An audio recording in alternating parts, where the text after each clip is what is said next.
For decades, folks have been predicting the imminent demise of something most Americans take for granted: cash. First, it was the arrival of credit cards more than 50 years ago, and then the emergence of electronic payments and mobile payments. Now today, there are many who believe that cryptocurrencies will be the final nail in the coffin for physical paper money.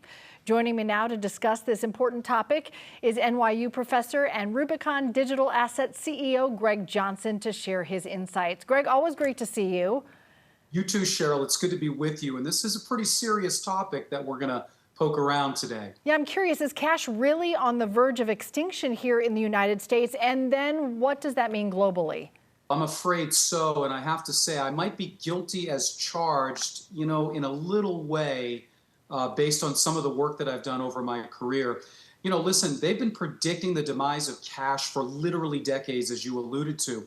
First was the invention of the traveler's check, and then we had the first credit cards with those carbon papers. Some of your viewers can even remember that. You'd swipe across and take the carbon imprint of a card. Those were primitive versions. And even back in the 50s, people were saying, oh my goodness, cash is going to disappear. It didn't then.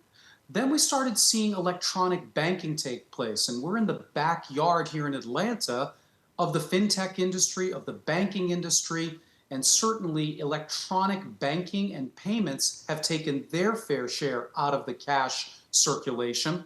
And most recently, the proliferation of mobile payments. When was the last time you saw young people exchanging cash for day-to-day purchases? It's typically folks of a certain age or older that are largely relying on cash for some of their everyday purchases. And I have to say, whether or not it's the Venmos and the PayPals and the Zells of the world, even the iPays, things are happening very, very quickly. And the implications are huge. So take it for example, I just spoke in New York City for something called the Security League, the Global Security League. And it's an association that basically represents something called the cash in transit industry. And I was speaking about this very subject to people that have an interest in this. Think Brinks Trucks, think Loomis, Allied, companies that we know, Securitas, and all these other small cash delivery companies. All of them are feeling the squeeze of people not using cash. And I'm here to argue maybe that's not such a good thing. I'm thinking, does the tooth fairy just cash app the little kid when they lose the tooth? It goes deep. I'm curious, as someone we know is an advocate for digital assets, why do you feel we all need to be concerned about the disappearance of cash, or do we really need it in a modern society? Quite simply, it's not about the crypto, it's about the evolution of technology and that nexus with the future of money. And here's what we're facing right now. It is kind of concerning. Think about it this way. You've certainly faced cybersecurity threats. We've all seen these hackers that are incessantly sending us messages on all of our devices. Just think about what happens when you have to, be the victim of a cybersecurity incident. How do you access money if you're down for more than a day, or you have to validate? Millions of people every single year are faced with this awakening just on the cybersecurity side. Think about power disruptions. Unfortunately, some of our neighbors just to the north last year during hurricane season had to deal with the horrific aftermath of that mudslide and everything in North Carolina. And my goodness, do you think they could access their banks electronically? There was no Wi-Fi. There was no way they could get access to any cash.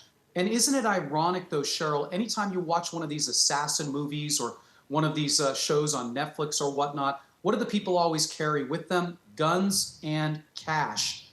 And so we're being reminded of that right in front of us with entertainment, but in real life too. And let me also say this, the future of warfare, if things really do go south, the future of warfare will be electronic. And with so many people now almost 100% tied to electronic forms of payment, credit cards, debit cards, and the like, my goodness, you can see the argument for cash is still there. Oh, one last thing. We Americans tend to value something called privacy. And if we see cash completely disappear from the landscape, I think there are some libertarian-minded individuals out there that truly appreciate privacy for exchange and so forth. I think they will miss the idea and the notions of cash. Are there any new developments from the world of cryptocurrency that we should be aware of? Yeah, well, actually there is, and I think this falls under a category we've covered quite a bit, which is for all of our viewers, the digital assets and crypto industry is going through a year of normalization in this Trump administration.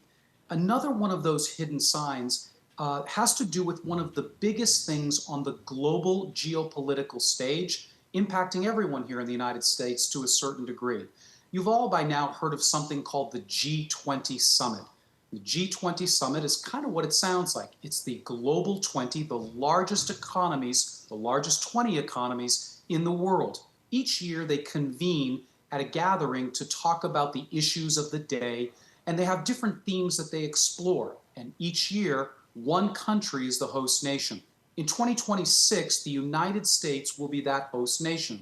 I'm very privileged to being asked to serve on a G20 task force being organized by something called the Atlantic Council Geoeconomic Center. I know that's a mouthful, but what it's telling is that the federal government has asked the think tanks like the Atlantic Council to focus on one financial topic in particular. That topic that will be explored from the entire beginning till the end of the year with the actual summit of the world leaders will be digital assets, standards, and interoperability. Again, that may not seem very sexy or sound like something important to everyone, but when you're talking about standards and interoperability, you're talking about the foundation and the plumbing of the modern financial system. And note what I said, digital assets, standards, and interoperability. Big deal. We may not know everything that's coming next, but we know it's changing and changing fast. Greg Johnson, our Atlanta-based source for all things crypto. Always appreciate the time. Thanks a lot. Thanks, Cheryl. Good to be with you.